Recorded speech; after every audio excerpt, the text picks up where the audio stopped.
हिमाचल प्रदेश और उत्तराखंड, इन दोनों पहाड़ी राज्यों में पिछले 2 दिनों से कयामत का कहर टूटा है। मतलब कहर ऐसा कि 7 घंटे में 300 मिलीमीटर से ज्यादा बारिश रिकॉर्ड हुई है। कुल्लू, मंडी, चंबा, लाहौल में बादल फटे हैं। दर्जनों गांव तबाह हो चुके हैं, जलमग्न। 50 से ज्यादा लोग अब भी लापता हैं और 2 दिनों में 7 शव मिल चुके हैं। 1000 से ज्यादा जवान राहत बचाव के कार्य में डटे हुए हैं। हिमाचल की हालत सचमुच बेहद खराब है।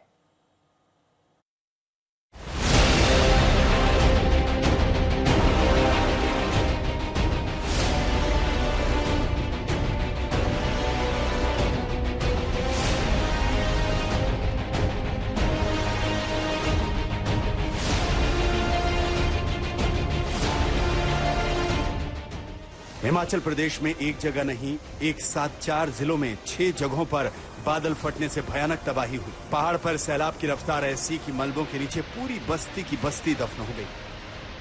कुल्लू जिले के नैन सरोवर, भीमरवाड़ी, मलाडा में बादल फटे। मंडी के राजबन में बादल फटा। चंबा के राजनगर में बादल फटा। लाहौल में जाहलामा में बादल फटा।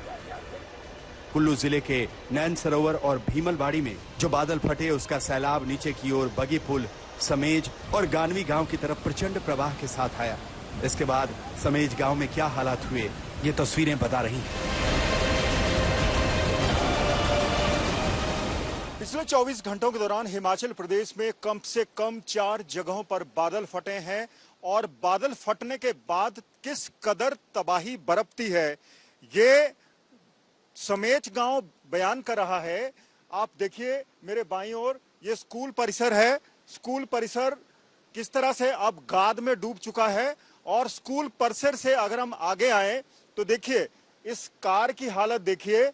पानी इतना ज्यादा मात्रा में बह रहा था कि कार की हालत देखिए, ये कहीं से बहकर यहां पर आ गई। बुधवार और वीरवार की शाम 12 बजे के करीब ये तबाही बरपी, जब ज्यादातर लोग सोए हुए थे। जिन लोगों को मालूम पड़ा वो लोग बचाव करके निकल गए, लेकिन जो लोग सो रहे थे वो इस मलबे की, इस बाढ़ की चपेट में आ गए। हादसे के बाद से ही समेज गांव के 36 लोग लापता हैं, जिनकी तलाश में राहत और बचाव की टीम के लोग दिन रात जुटे हुए हैं। लापता लोगों में 33 लोगों की पहचान हो चुकी है, जिसमें 4 झारखंड के रहने वाले हैं और 18 महिलाएं भी शामिल हैं।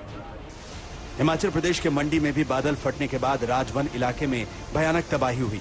पूरी बस्ती सैलाब और मलबे के चपेट में आकर तबाह हो गई। वो रास्ता है जो गांव राजवन को जाता है, जहां पे क्लाउड बर्स्ट हुआ है और आप देख सकते हैं जगह जगह पे किस तरह लैंडस्लाइड्स हुए हैं, किस तरह का यहां पर मंजर है और किस तरह एनडीआरएफ की टीमें भी जो लगी हुई हैं वो इन रास्तों से वापस आ रही हैं, क्योंकि आज तक वहां पे जा रहा है जहां पर ये हुआ है। तो ये सिचुएशन है राजवन गांव से पहले भी किस तरह जगह जगह पे लैंडस्लाइड हुई, स्लश है और एनडीआरएफ की टीमें जो वापस आ रही हैं। सुबह से रेस्क्यू में लगी थी, अभी भी 7 लोग मिसिंग हैं, लेकिन हालात ये हैं यहाँ पर कि जगह जगह पे लैंडस्लाइड के कारण लोगों को और रेस्क्यू ऑपरेटर्स को भी दिक्कतों का सामना करना पड़ रहा है। जी हाँ सर, आप वहाँ से आ रहे हैं, क्या हालात हैं वहाँ पर? अभी तो वहाँ डेड बॉडी जो है 3 ही डेड बॉडी मिली है। हाँ। बाकी 7 डेड बॉडी अभी नहीं मिली वहाँ। तो आप वहीं उसी गांव के रहने वाले हैं? नहीं, हम तो दूसरे गांव से हैं। हाँ। मेरी रियल भतीजी जो है उसमें थी। हाँ। वो बह गई, अब उसका कोई पता नहीं है।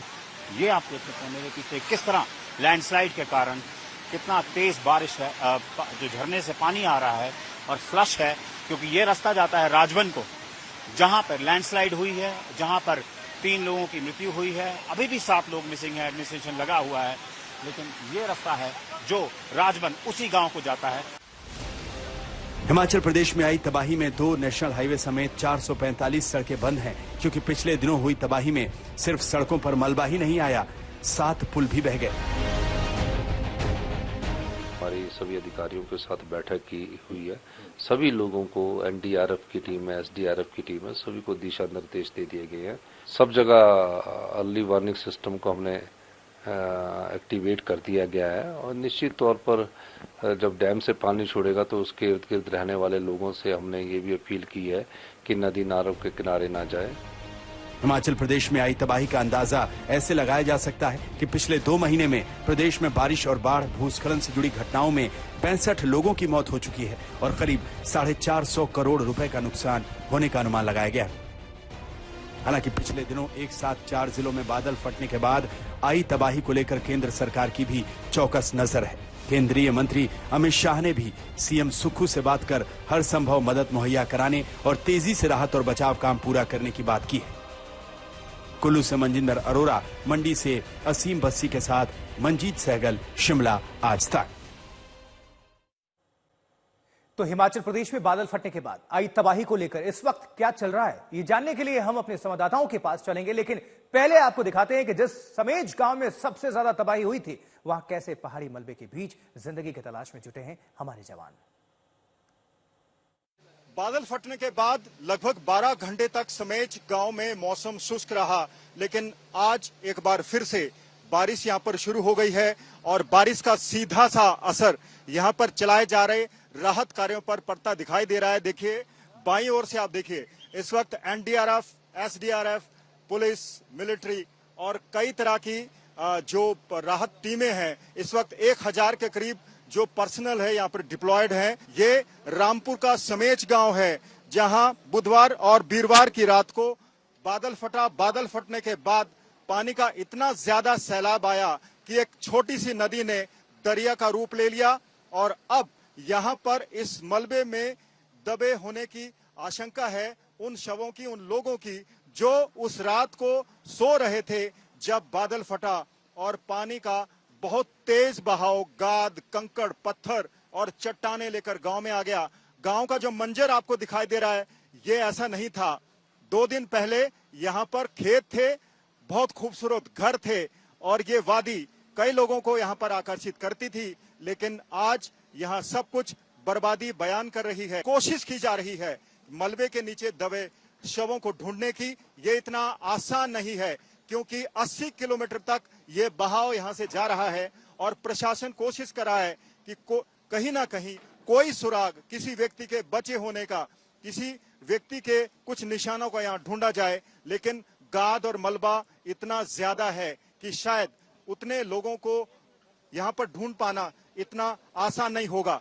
यहाँ पर एक हाइडल पावर प्रोजेक्ट था, तहस नहस हो गया। पीएचसी का भवन था, स्कूल था, 25 के करीब घर है, वो नेस्तनाबूद हो गए हैं। कैमरा पर्सन गुंजीत कुमार के साथ मंजीत सहगल, समेज गांव, आज तक। तो हिमाचल प्रदेश में आई विपत्ति के बाद पिछले 2 दिनों से 1000 से ज्यादा जवान राहत बचाव कार्य में डटे हुए हैं। थोड़ी देर में प्रदेश के मुख्यमंत्री सुखविंदर सुक्खू भी प्रभावित इलाके के दौरे पर पहुंचने वाले हैं और वहां अभी क्या हालात हैं, हम अपने संवाददाताओं मंजीत सहगल और असीम बस्ती से जानेंगे। पहले असीम बस्ती के पास ही हम आपको लिए चलते हैं, जो तबाही के बाद के हालात की खबर बताएंगे। इनफैक्ट दोनों ही हमारे संवाददाता सहयोगी नजर आ रहे हैं। असीम, इस वक्त क्या हालात है? मुख्यमंत्री भी जानकारी मिल रही है कि वो पहुंचने वाले हैं, तो इसको लेकर जो भी खबर अपडेट आपके पास है दर्शकों को बताएं। जी हाँ, मैंने आपको बताया क्योंकि हम लोग मंडी में थे जहां पर क्लाउड बर्स्ट हुआ राजबन गांव में और वहां पे 3 लोगों की मृत्यु हुई। 7 लोग अभी भी वहां मिसिंग है। रेस्क्यू ऑपरेशन चल रहा है क्योंकि वो बहुत रिमोट गांव है, ना कोई कम्युनिकेशन है, ना ट्रांसपोर्ट सिस्टम है, फोन, मोबाइल, इंटरनेट कुछ नहीं चलता है वहां। तो कल 6 किलोमीटर वॉक करके आज तक की टीम गई थी और दिखाया था किस तरह के हालात वहां पे बने जब क्लाउड बर्स्ट हुआ। इस वक्त मैं भूंतर में हूं और आप देख सकते हैं मेरे पीछे जो ब्यास नदी है उस कितने उफान पर है। और ये जब क्लाउड बर्स्ट हुआ ऊपर मलाना डैम में, तो वहां मैं कैमरा पर्सन गिरीश को कहूंगा दिखाएं किस तरह जो ब्यास नदी के साथ साथ जो बिल्डिंग्स हैं वो डैमेज हुई हैं। एक नई मार्केट बन रही थी वो डैमेज हो गई क्योंकि ब्यास नदी पूरे प्रकोप में थी जब ये हुआ। और आप देख सकते हैं कि ये तस्वीर वही है जो इस डेवास्टेशन ने छोड़ी है। और ये एक ब्रिज है, ये ब्रिज जो बड़ा पुराना ब्रिज है जिसके पीछे देख सकते हैं पहले भी डैमेज था, लेकिन ये जब ब्यास हिट हुआ, जब क्लाउड बर्स्ट हिट हुआ, उसके बाद ब्यास में पानी बढ़ा, तब ये जो ब्रिज है और ज्यादा ये डैमेज हुआ। और ये इस साल की तस्वीरें हैं। मैं एक मिनट आपका लूंगा। ये देखिए गिरीश आपको दिखाएंगे कि पिछले साल की डिवेस्टेशन से भी उभरा नहीं है ये इलाका। ये देख सकते हैं, ये एक बिल्डिंग गिरी पड़ी है ब्यास नदी के किनारे। ये ट्रक यूनियन का दफ्तर होता था। नजर बनाकर रखिएगा। दोबारा आपका हम रुख करते हैं। मंजीत सहगल भी हमारे सहयोगी, हमारे संवाददाता जुड़ चुके हैं। मंजीत, मुख्यमंत्री भी बताया जा रहा है कि पहुंचने वाले हैं, क्या अभी इंफॉर्मेशन है, कितना नुकसान हुआ है? तस्वीरें भी दिखाइए और जानकारी भी पहुंचा दीजिए। देखिए आशुतोष, मुख्यमंत्री सुखविंदर सिंह सुक्खू 1 घंटे तक यहाँ पर पहुंच जाएंगे और वो बाढ़ प्रभावित जो परिवार हैं, जो इससे आहत हैं, उनसे मुलाकात करेंगे। और जहां तक यहाँ पर बर्बादी की कहानी है वो आपको दिखाना चाहूंगा। मेरे दाईं ओर आप देखिए, ये जो बाढ़ का जो पूरा क्षेत्र आपको दिखाई दे रहा है, 2 दिन तक एक बहुत खूबसूरत गाँव था। इसके बीच में बहुत खूबसूरत घर थे, खेत थे, खलियान थे, लेकिन अब हमें चारों तरफ बर्बादी ही बर्बादी नजर आ रही है। इस गांव से 36 लोग लापता हैं। अभी इन लोगों का एक भी शव यहां पर बरामद नहीं हुआ है और 1000 के करीब जो एनडीआरएफ, आरबी, होमगार्ड्स, पुलिस और एसडीआरएफ की टीमें हैं वो यहां पर डिप्लॉयड हैं और ये सभी राहत कार्य कर रहे हैं। और देखिए इस उफनती नदी के बीच में किस तरह से जो एनडीआरएफ की टीमें एक जिप लाइन लगाकर दूसरे छोर पर पहुंचने की कोशिश कर रही हैं। वहां पर हमें कुछ बर्बाद हुए घर दिखाई देंगे। यहां से 2 बुजुर्गों को रेस्क्यू किया गया है। बाकी लोग या तो बह गए हैं या फिर अभी लापता हैं, उनके बारे में कोई सुराग नहीं है। अब 85 किलोमीटर तक बहती इस नदी को छाना जा रहा है, कोशिश की जा रही है कि मलबे में दबे हुए लोगों को इस तरह से बाहर निकाला जा सके। मंजीत और असीम, आप दोनों सहयोगियों का बहुत बहुत धन्यवाद। नजर बनाकर रखिएगा, दोबारा आपका हम रुख करेंगे।